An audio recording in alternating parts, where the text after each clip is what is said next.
Hello and welcome to Psychgeist, where we talk about the psychology of the era, the science of games. I'm your host, Dr. Rachel Kowert, and on today's episode of Jargon Schmargon, we're going to be talking about the Metaverse. Oh, the Metaverse. Everyone is talking about the Metaverse, but are we all really on the same page? Are we talking about the Facebook demo? The Meta demo? Ready Player One? San Junipero? Beat Saber? All of the above? I've done so many interviews about the metaverse lately, and what I've noticed is that everyone has a different idea of what the metaverse actually is.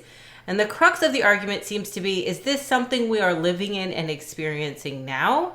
Or is this something that we're concerned about being developed in the future? Metaverse is a term from science fiction that was most often used to describe the place that humans would go and inhabit and exist if our physical Earth became uninhabitable. So this is more of a Ready Player One kind of situation. Now, the questions when we talk about this version of the metaverse often relate to, will we show a preference for a virtual life? Will we no longer want to exist in the physical world when this metaverse exists that has physical and behavioral fidelity that's one-to-one, that's indistinguishable from our meat space, our reality, our offline world, our real world, or whatever it is you want to call it. To which I would say, well, if the real world is uninhabitable, then I hope that we have a preference for this virtual world that we will now be living in. But that said, that's something in the future. Our technology for that does not exist yet. We do have virtual reality that has good behavioral fidelity. We're just getting to that point, where you look to the right and you feel like you're looking to the right or the left or down or whatever.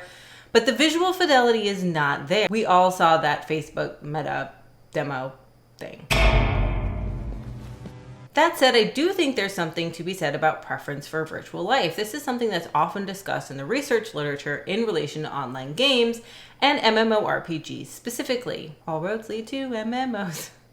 We've been living our lives online for a while. We have virtual profiles. We fashion ourselves into prettier, taller, more athletic avatars. Talked about this before with The Sims. We pick attractive or flattering profile pictures on our social media. We have some sort of ability to present ourselves in a way that is optimized in a virtual space.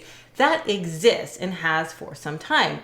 Does this mean the future is now and we are living in the Metaverse? This tends to be the approach that I take when I think about the metaverse and having digital and non-digital lives. Should we be concerned that our digital lives are going to become preferential to the detriment of our physical, social, and psychological well-being? I don't think so. And if anything, if we reach that point, it might be out of necessity. The Earth may be uninhabitable. That's not to say everything is candy and roses. There are, of course, things to consider in terms of potential benefits and potential drawbacks of the metaverse, but that's not the point of this video. The point of this video is to get everyone on the same page. What is the metaverse? Is it San Junipero?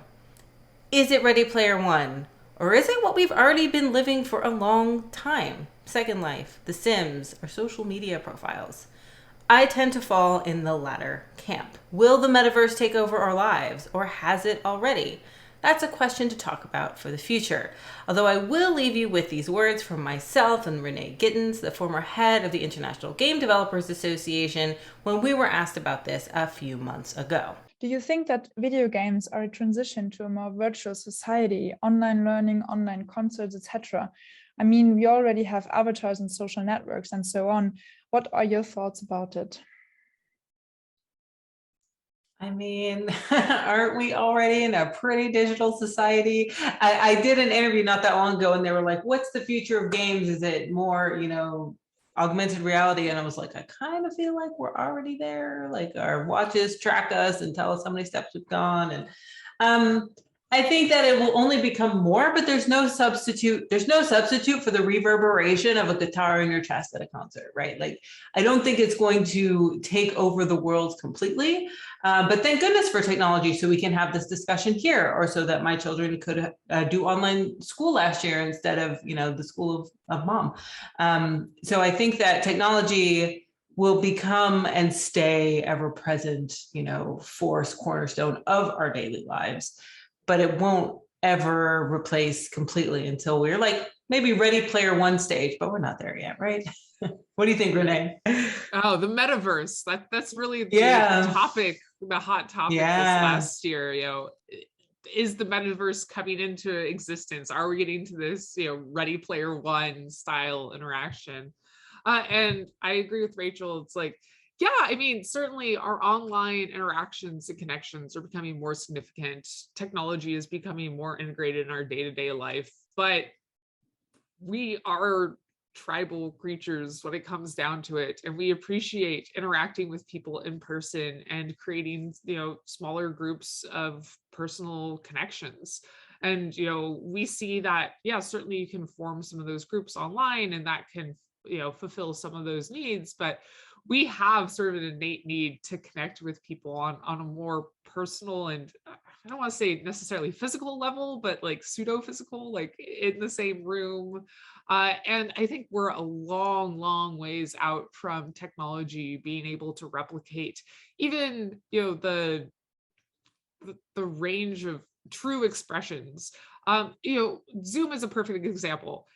Cameras are pretty good at capturing what people look like and how they're acting, but it's going to miss so many subtle cues. If you have a bunch of people sitting around a table, you can look to somebody if you're expecting them to answer a question, or when you're nodding at someone, it's more specific.